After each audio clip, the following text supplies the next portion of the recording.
Like, I watch your vlog. I know what's going on here. It's 6:39. Holy crap, that's bright. 6:39, and we're gonna do that, and then I'll head up to the S4Y Meetup at the Long Bar. Let's go.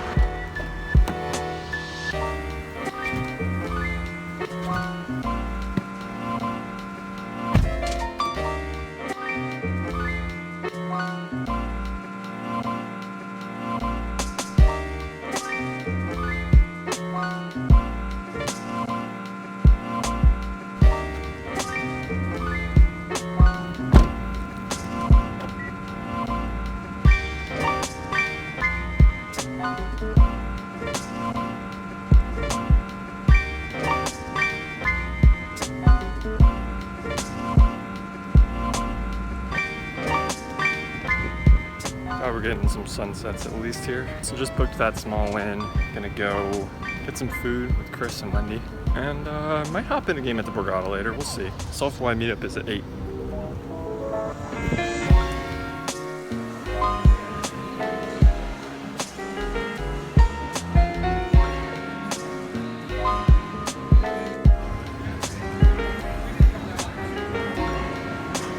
So just had a quick dinner with Chris and Wendy. I got a burger and I have leftover food, so I'm just dropping it in the car and get a quick shot of Borgata because it's probably my favorite casino from the outside at night anyway. So the meetup is theoretically now, however, I do not know if it's actually started or whatever. So I'm gonna go just kind of walk around a little bit. I'll probably text Steve and see Steve Catterson, ChipXtractor. I'll see if he's there yet or not. And if he is, I'll probably wander over, but I don't really know the other people there. So I would like to, you know who I'm meeting up with basically. All right, let's go ahead inside.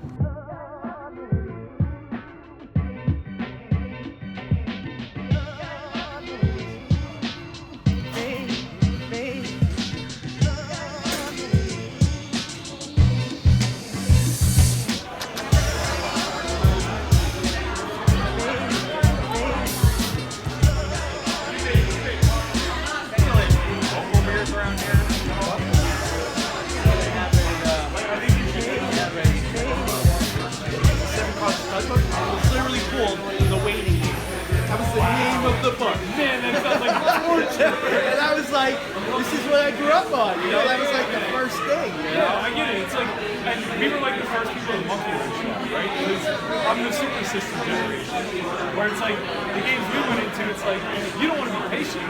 You just want to put as much money in as possible until they relent. And that worked in 2005 to 2008, 2009, whatever.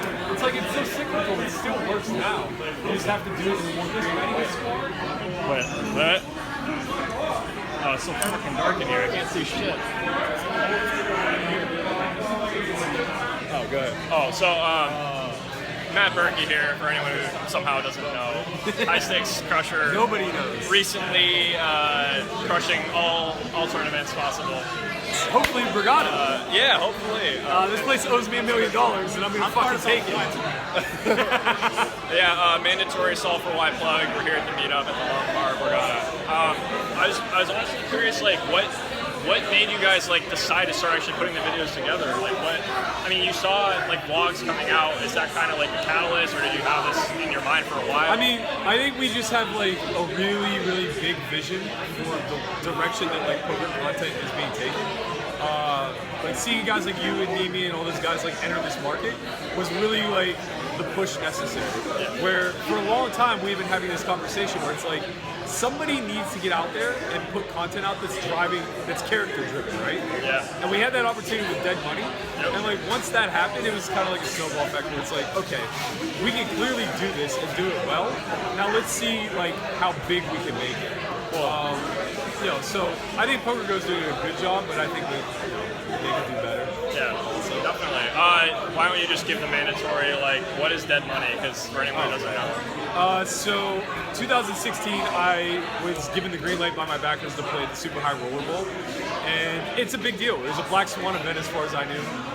So I wanted to take max advantage of it, and I decided to put a production crew together, follow me, follow the team around, show our preparation process, and then also kind of like get my backstory out there, because I do really think that, like, you know, it's a character-driven industry, and the only reason people are going to care is because we have a Rock or Stone Cold or, you know, whatever. It's why Helmut is Helmut, because he is a character, right? And he's outward with it. So we made a show and we sold it. It fucking worked. Yeah, I love it. I mean, I feel like I could say back in the day, I'm like 26, but I can still say it because that's old for poker, Right, I sure. guess. There's like, you know, you watch like old high stakes poker stuff, and like there's a character in every spot at the table. And I feel like in like the last 5 or 10 years, that's kind of been lost. So it's cool to me that it's kind of coming back in like this YouTube type atmosphere. And that's like something I really try to get across to everybody. It's like there are so many guys who feel slighted by the industry, where they're like, hey, look at us, man. We're capable of playing the biggest stakes in the world. And those guys fell by the wayside. It's like, yeah, you're right. And you're also right that like production should be doing some sort of job at creating you as a character, but that also falls on you. There are a million outlets to be somebody in this industry and like take the ball and run. And so many guys are just from that era where it's like Full Tilt comes knocking on your door because you won an event. Right. And we all expect that to like fall in our lap. It's like, you got to get out there and hustle. You have to be the guy who separates yourself from the herd. Awesome. Cool. Matt Berkey. See you guys. Steve doesn't want to buy half my action, and not because we're on the vlog, he wants to deny. Everyone will know now. Against Berkey, Soto, and Jordan Young. Oh wait, that's the lineup? I can't even say it with a straight I'm face. trying to play people that play the highest stakes. Outrageous. Known scammer. ChipXtractor. Known scammer. ChipXtractor, Whatever. no scammer. Whatever. Let him I'll get be his face. I'll be the scammer with money in my pocket.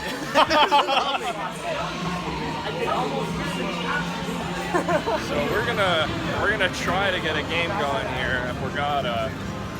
The S4Y game. We'll see if it happens. It's gonna happen. It's gonna.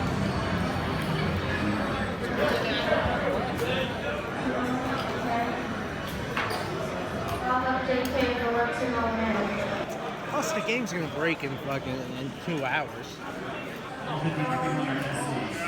You're on their way? Okay. What's the high? I had a great conversation with Matt and just kind of a fun time hanging out with those guys. It kind of just solidifies my desire to go to their S4Y Academy. If you guys aren't familiar with it, it's like a 3-day intensive course hosted by Matt Berkey with assistance from Christian Soto, Jordan Young. All 3 of them are phenomenal players.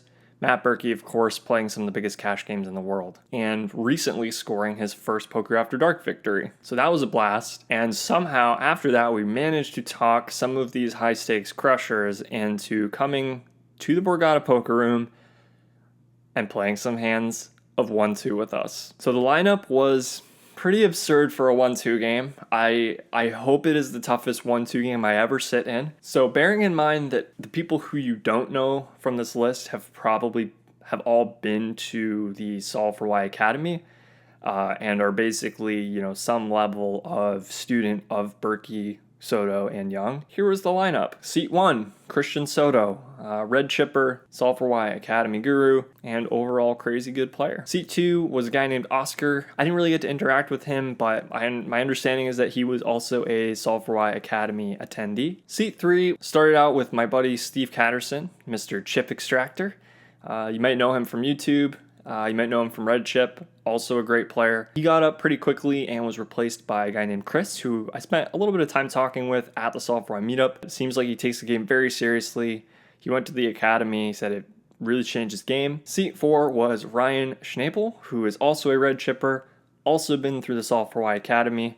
I've actually played with him before at the Beyond Tells filming. I think we didn't really play a lot of hands, but I definitely have respect for his game. Not in your typical 1-2 lineup, not someone you would normally want sitting down. Seat 5, Jordan Young, another of the S4Y Crew. He took second place in a World Series event this year, and aside from that, he's just a great player. Seat 6 is another Red Chipper, S4Y guy, Jerry. He was also at the Beyond Tells filming, although I did not get to play with him personally. I have seen some of his hands though, and definitely have respect for his game. He's another one that you wouldn't normally want sitting with you. Seat 7 is Fausto, and as much as I like to rib the guy, he is a phenomenal player as well.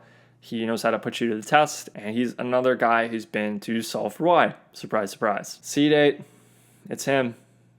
The man, the legend, Matt Berkey himself. And in seat 9, some schmuck who plays poker once in a while and records it. Just as a warning, one of these hands I will put at the end out of order because I think it is just a little bit more suited on its own without commentary, and there's a lot more recording to it. So I'm just going to go through all of the hands besides that one, and then I will leave you guys with that. You play it like a boss. It's like a pro, son. After totally screwing up pre-flop, the flop, and the turn. In this hand, we are very early in this session. We finally wrangled everybody to come to the table, except for Berkey. I think we're still waiting on him to show up. I'm in the small blind with ace-jack of hearts, and Jordan Young opens to 20 in middle position. There's 2 calls, and I go ahead and flat. The big blind calls as well. The flop comes 9-5-4 with 2 hearts, so against this crowd, I'm pretty happy with this board, 2 overs and a flush draw, and definitely planning to play it aggressively, potentially getting the money in. Although, if I get it in against the pre-flop raiser, I do expect to be well behind. It ends up checking around though, and the turn is an offsuit 9. Now, this is a pretty awesome spot because I'm one of the only 2 people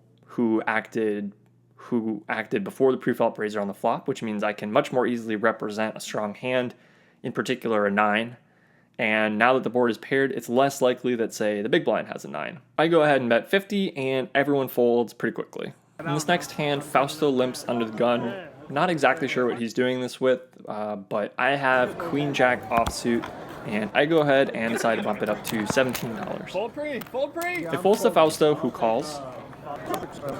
The flop is king 10-6 rainbow, so I have open-ended. Fausto checks, I bet 25, and he calls. The turn's an 8, which is the second club on board. He checks, and I think it's close here. However, I think Fausto's calling range on the flop probably isn't going away that easily on this turn. So I go ahead and decide to check and just try to realize some equity. The river gives me the nuts. It's a 9. He checks, and I think I'm in a spot where, because I've checked back the turn, I look kind of weak, and if I bet big here, he's gonna know that I either have like the nuts like I have, or just some stone airball bluff. So I go ahead and bet kind of big. I make it 85, and he calls pretty quickly, and my hand is good.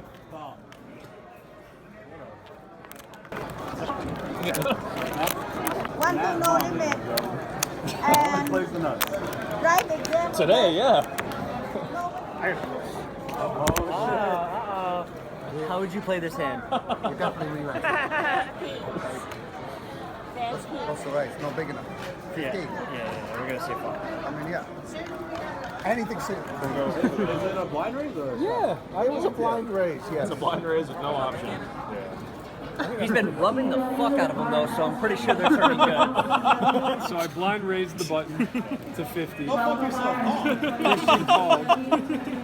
I then looked at 1, which is this card. Oh God. What is Christian happening? Check raised all in. Please. Oh, please be a 3. Oh, it's a 5. That might be good enough. So you're calling? That might be good enough. It's not good. Just call. I think that might be good enough. What do you got? Ace 5. I got backdoors. Straight draws. How much is the total wager? 500. That doesn't look like 500. It's 453. Or do you really think he's just terrified I'm going to call right now? I don't give a fuck. He borrowed money from me. He really might not care. Oh man, this is his last dime, huh? I got good credit, man. Ace high? Just punish me. This is the dude who wrecked hashtag cake. What's the best hand he can have? Yeah, we don't need that. Pocket deuces? Like have some courtesy for the other people at the table. All right. Oh boy, here we go. Floor. Shut up, bluff. Floor. Come on, for the vlog. You coward. Woo! That's one. He's got the nuts. 6. In this hand, there's a straddle to, I think, $5. It might be 4, I'm not sure. There's 2 limps. Jordan Young makes it 25, and I flat with 9-6 of clubs in the big blind. One of the limpers also flats, and we go 3 ways to a flop, which is 9-8-3 with 2 clubs. Pretty decent flop for our hand. It checks to Young, and he bets 50. I go ahead and check raise to 125. I am planning to jam most turns. When he c-bets, I think I'm either ahead, but he has a better draw, or I'm way behind and I'm just trying to hit some outs. So I don't want to have to try to figure it out on the river or on the turn. I just kind of want to get the money in and let that figure it out. I don't exactly know what's gonna go down if I play this hand a different way, and I pretty much always have enough equity to make this fine. So I just thought that was better than maybe stumbling into a different kind of mistake. However, he ends up calling, and like I said, there's about 350 behind going into the turn. The turn is the King of Hearts, and I don't think that's like the best card in the deck, but I also don't think it's the worst. Don't think it should change my plan in terms of the value hands I'm representing. The king isn't really a scare card, and I'm definitely going to still have much equity if I'm behind. So I go ahead and jam. He calls pretty quickly, which isn't the best news in the world, but the river is. The river's pretty good news. The river's a 2 of clubs. I turn over my flush, and he mugs. That just has like. Wow. He said, uh-oh, and Jordan said, uh-oh.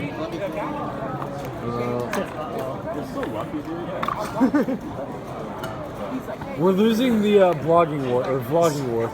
I mean, like, Get him. can't get it any better. Oh, I'd wager you can probably get it better. He had a little equity. He doesn't seem too happy, which makes me think I was maybe in really bad shape. Like maybe he had a set or something.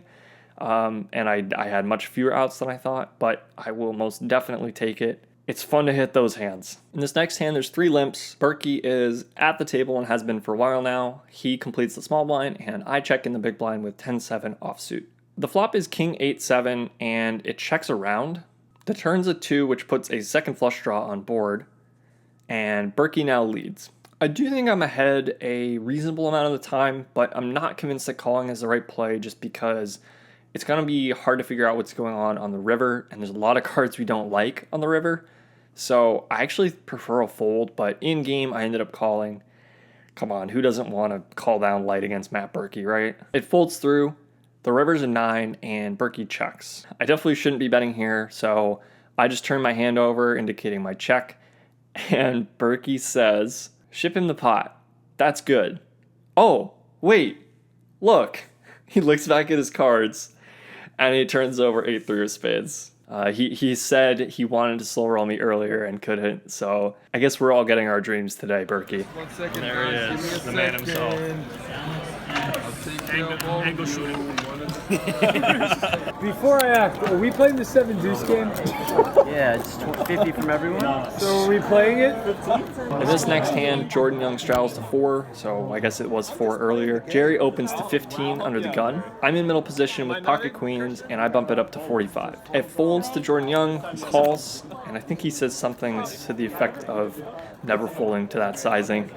And Jerry calls too. The flop is Jack 4-3 two-tone. Checks to me, and I bet 105, which I think is a little bit too big. I don't think I need to protect that much, although it is a pretty wet board, and I think the ranges here, at least for Jordan Young, will be pretty wide.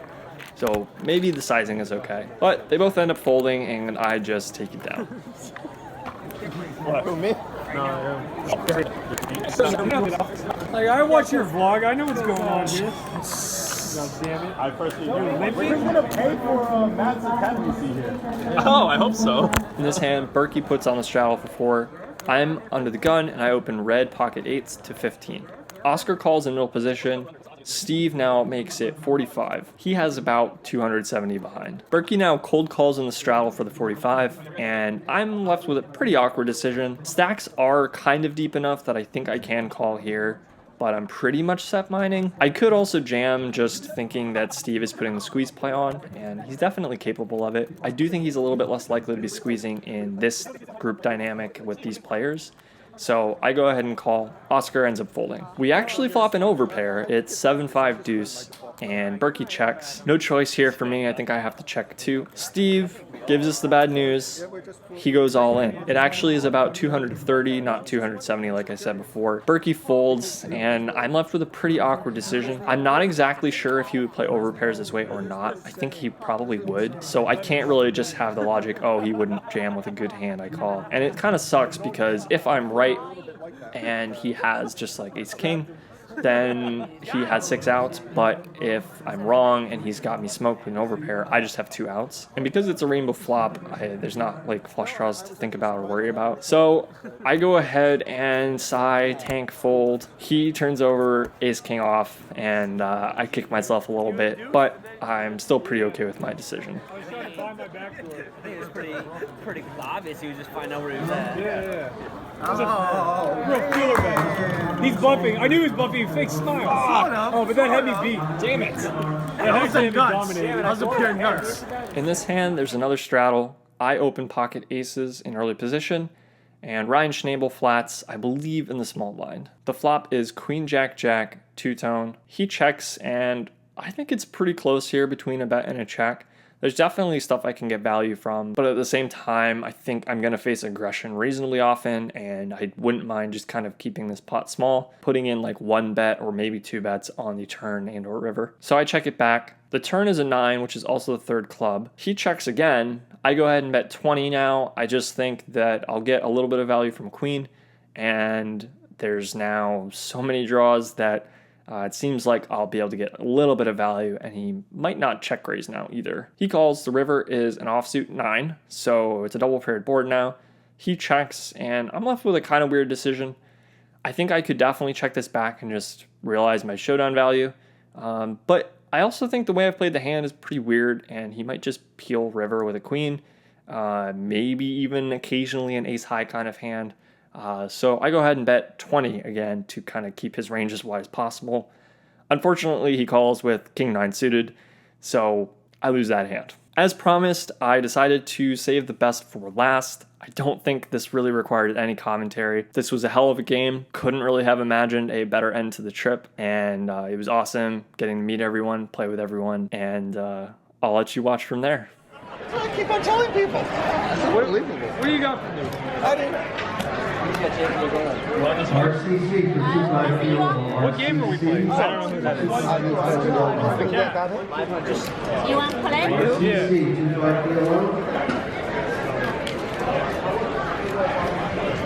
Does Cash play? Whose chips are these? Fausto. No wonder he's not here. Give me chance. Let's go to RCC 250 GM 250. The GM. I think that's that guy that makes videos and stuff. GM 250 GM. Oh, you're so nutty, dude. Stop trying to like make believe that you don't have. You two working together? Yeah. Is this the one that I played tap in the cards? Why do you think we're not sitting next to each other? I played the art of We're going to pull off the squeeze play. I played the art of a loser to a team.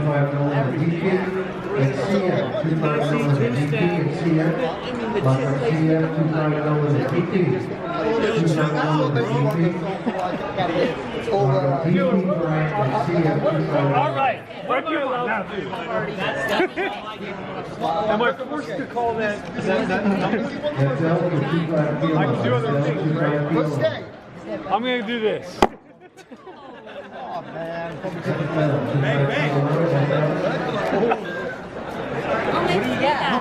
Bang, bitches. Whoa, whoa, you told me 500. No, 300. We're gonna watch Frankie get Let's go for Frankie wants to prove holding. We got a pair. I don't want to. We got a pair. Oh, we got, One pair. we got a big pair. Can we get a squeeze? Oh, first hand of the night. Pretty broad. Hello. Now everything's a social media event. You know what I mean? Wait.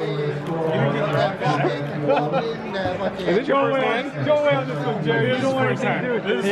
You don't want anything to do with this one, Jerry. Games are too tough. I mean, I don't believe you. Matt, this is your first hand? Yeah. Oh, wow. No waiting, huh? You believe it? We'll bring back memories. Come on, do something. Come on, let's go. Run it once or twice. All right, oh, one time. Hands up for the vlog. One time. God damn it. God damn it. Yeah, wait for this one. Back out. Back out. Unbelievable. This shit was staged. No. Come on. Oh my God! Look how we start. Look at this. I was gonna slow roll him. I immediately get punished on the turn. Oh my god. He's almost out of money, guys. What the fuck happened?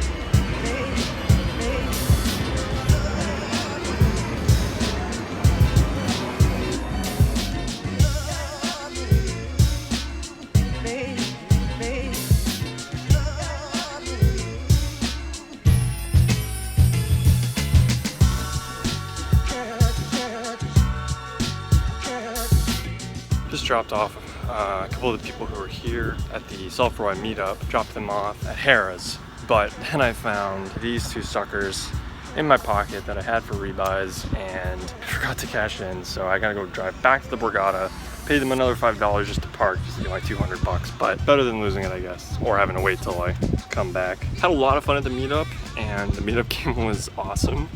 It helps that I ran like God and didn't really have any tough decisions at all.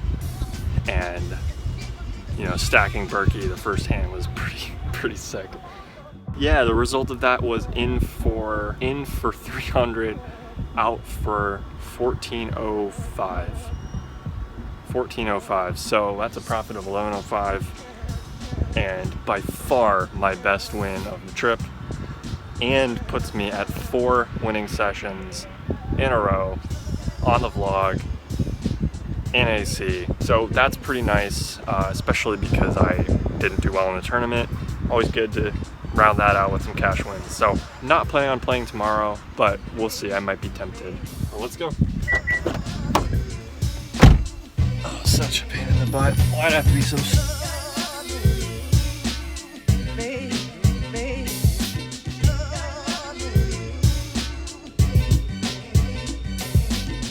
I'll be right back. Feel stupid.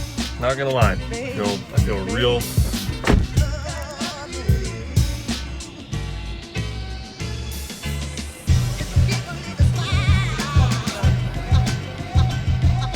I'm the kind of person who doesn't like to feel stupid.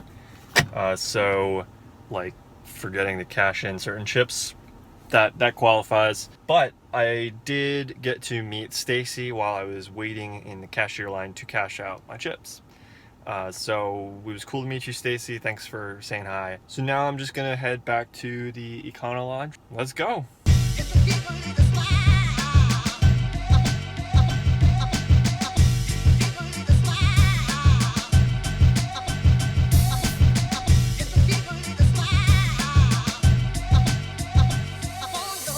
Just want to say I had a fantastic time playing with Berkey and the gang.